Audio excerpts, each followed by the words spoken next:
Oi, como vai você? Eu não leio. Pois é, apesar de eu me considerar um cara inteligente, eu não tenho hábito de leitura. Eu tenho vários livros aqui, mas eu acho que o que eu tenho é preguiça, mas pode não ser preguiça. Na verdade, eu não sei por que eu não leio, eu deveria ler. Sabe aquela decepção de você ver um filme, você não sabe o que vai acontecer, e aí, em 10 minutos do filme, você quer parar o filme? Aconteceu comigo com aquele filme Escorpião Rei. Teve o filme da Múmia, que foi muito bom, eu adorei. E por ter adorado o filme da Múmia, eu achei que eu ia gostar também do filme que veio depois, que é o Escorpião Rei.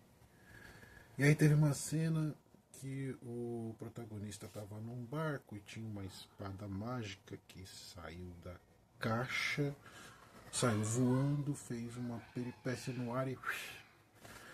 Ai, aquilo me deu uma dor. Cara, eu não gosto de fantasia. Puta que pariu, eu não gosto de fantasia. Apesar de não gostar de fantasia, eu gostei muito de Game of Thrones. Talvez porque eles não encaram exatamente a coisa como fantasia, de fato. Também gostei daquele filme da Disney, que agora eu não lembro o nome, mas que tem um dragão também que anda nas nuvens. Depois eu vejo o nome. O fato é que certas histórias me irritam um pouco. E livros têm muito disso, né? Livros têm histórias e existe uma grande possibilidade de você não gostar da história e aí você vai ter desperdiçado um tempo. Mas não sei se é por isso que eu não leio. O fato é que eu preciso tomar providências a respeito disso e para me forçar a tomar providências a respeito disso eu comprei um livro. Um livro relativamente barato, de um autor bem famoso, que eu acredito que eu vou conseguir comer este livro. E vamos fazer um teste. Eu procurei aqui dentro de alguns dos meus livros, eu tinha o costume de usar um marcador de páginas específico, que é uma nota. Quanto tempo faz que você não vê uma nota de R$ 1? Elas ainda existem. E elas dão ótimos marcadores de página.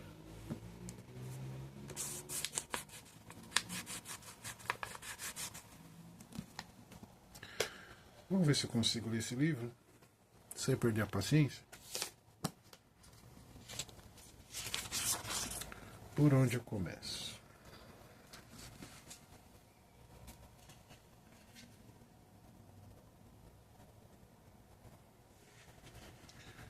Livros geralmente têm orelhas, prólogos. Fato: as obras de artes, os artefatos e símbolos e os documentos citados nesse romance são todos reais. Todas as organizações mencionadas existem de verdade.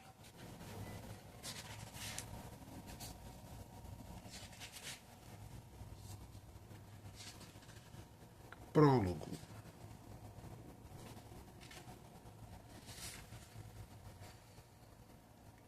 O prólogo tem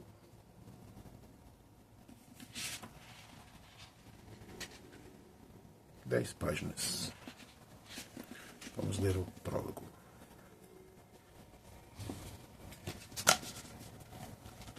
Eu devo ter morrido, pensou a mulher. Estava flutuando bem alta, acima dos pináculos da cidade velha. Lá embaixo, as torres iluminadas da Catedral de São Vito brilhavam em meio a um mar de luzes piscando, como os olhos se é que a mulher ainda os tinha. Ela foi descendo suave, encostada na colina onde ficava o castelo de Praga, até o coração da capital da Boêmia, seguindo o labirinto de ruas sinuosas, agora coberto por um manto de neve fresca. Praga. Desorientada, esforçou-se para entender o que estava acontecendo. Eu sou uma neurocientista, garantiu a si mesma. Estou em pleno gozo das minhas faculdades mentais. Concluiu que a segunda afirmação era questionável. A única certeza da doutora Brigitta Gessner no momento era de estar suspensa em cima de uma cidade natal. Seu corpo não estava ali. Ela estava desprovida de massa e de forma. Apesar disso, o que estava dela, seu verdadeiro eu, sua essência, sua consciência, parecia razoavelmente intacta e alerta, pairando vagarosamente em direção ao rio Moldova. Gessner não conseguia se recordar de nada do seu passado recente, exceto a tênue lembrança de dor física. Mas agora tinha a sensação que seu corpo era apenas a atmosfera em que flutuava. Era diferente de tudo o que havia sentido, contraído o próprio intestino, contrariando o próprio instinto intelectual. Ela só conseguia encontrar uma explicação para aquilo. Eu morri. Isto aqui é a vida após a morte. No exato instante em que a ideia se materializou, Gessner a ajeitou considerando-a absurda. Gessner a rejeitou, considerando-a absurda. A vida após a morte é uma ilusão coletiva criada para tornar nossa vida real suportável. Como médica, Gessner conhecia a morte de perto e sabia que o seu caráter definitivo.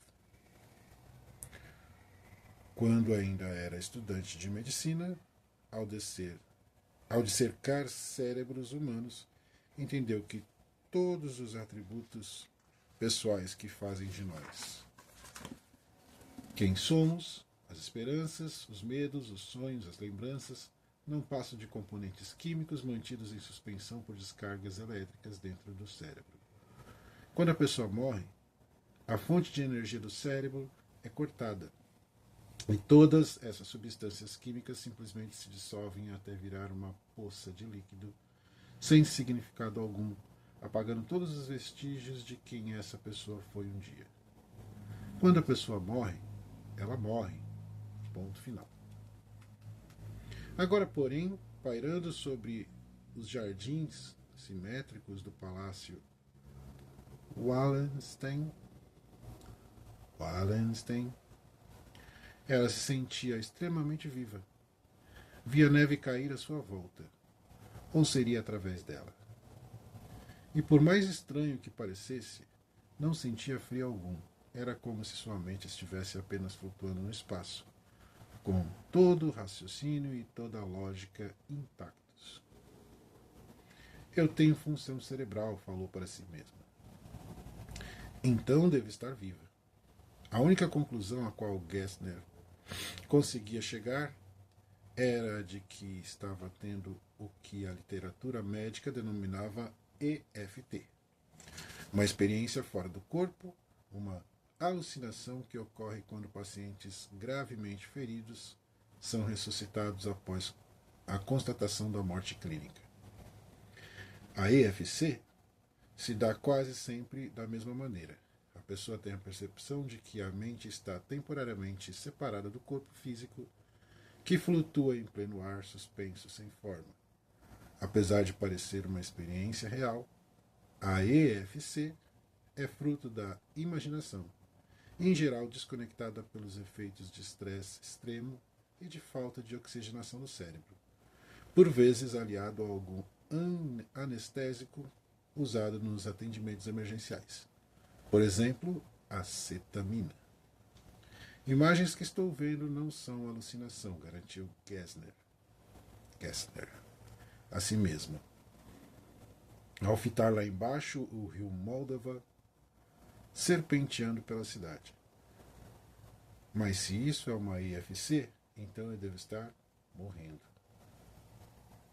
Surpresa com a própria calma, Gessner tentou lembrar o que tinha lhe acontecido. Eu sou uma mulher saudável de 49 anos. Por que estaria morrendo?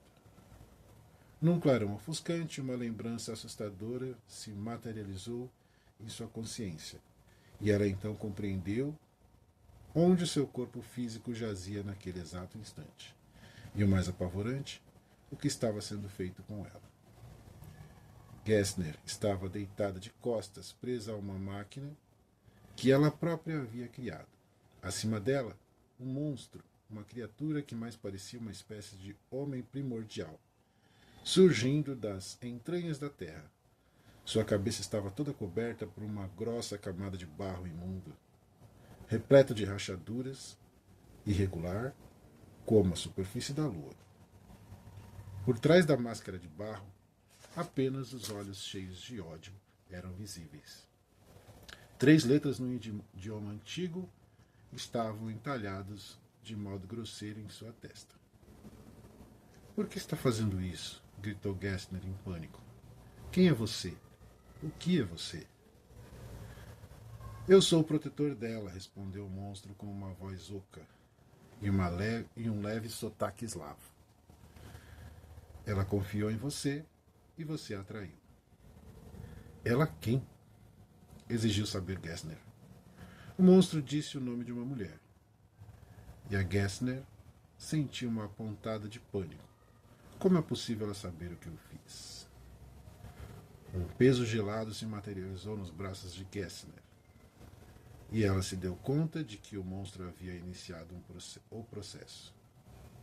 Um segundo. Depois, sentiu o braço esquerdo uma pontada insuportável de dor, que foi se espalhando pela veia cubital mediana e avançou em direção ao ombro com garras de aço.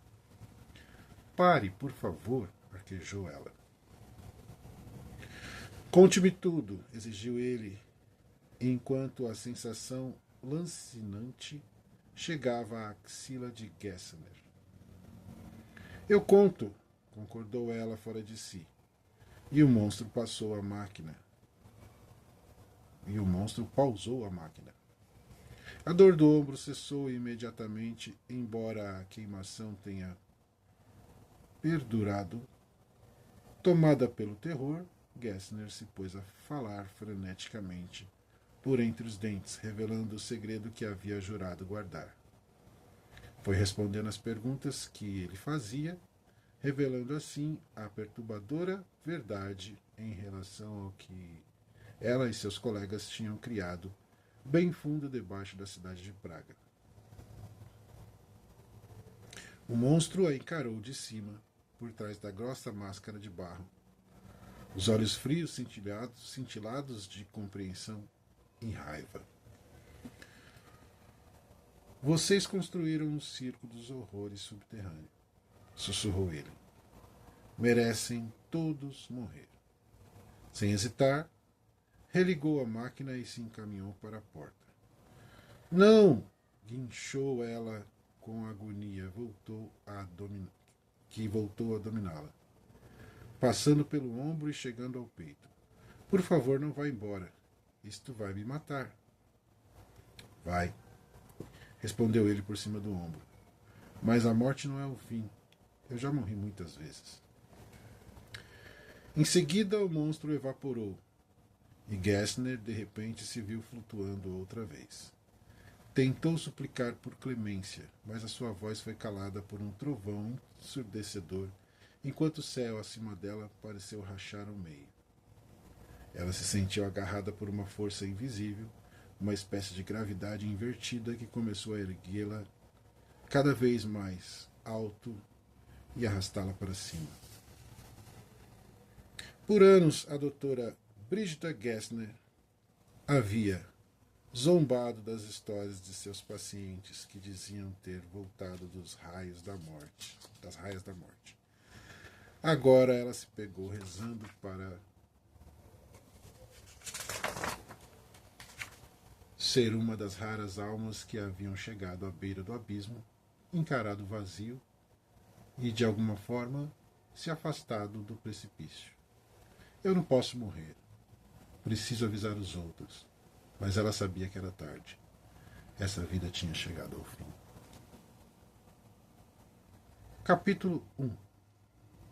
Robert Langdon acordou.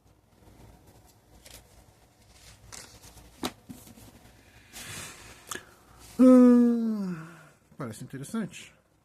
Um pouco de fantasia. Já tinha lido um livro do Dan Brown uma vez. Na verdade, eu li 2. Eu li o Código da Vinci e li Fortaleza Digital. Eu comecei a ler Ponto de Impacto no Kindle, mas eu não tenho certeza se eu continuei. Eu acho que eu não terminei Ponto de Impacto. Tinha aquele também do meteoro gigante que tinha uma forma de vida cravada no meteoro que caiu aqui. E eu acho que ele foi tão desinteressante que eu até esqueci se eu terminei ele ou não. Eu acho que não terminei. Mas o Fortaleza Digital eu terminei. E o Código da Vinci eu terminei. E gostei bastante. 16 minutos. Será que vai valer a pena? Eu vou procurar um lugar mais confortável para ler, porque aqui a iluminação não está boa, as distrações não estão boas, o barulho do computador. Para continuar lendo, eu preciso de um pouco mais de um ambiente mais adequado. Vamos ver se eu consigo terminar esse livro.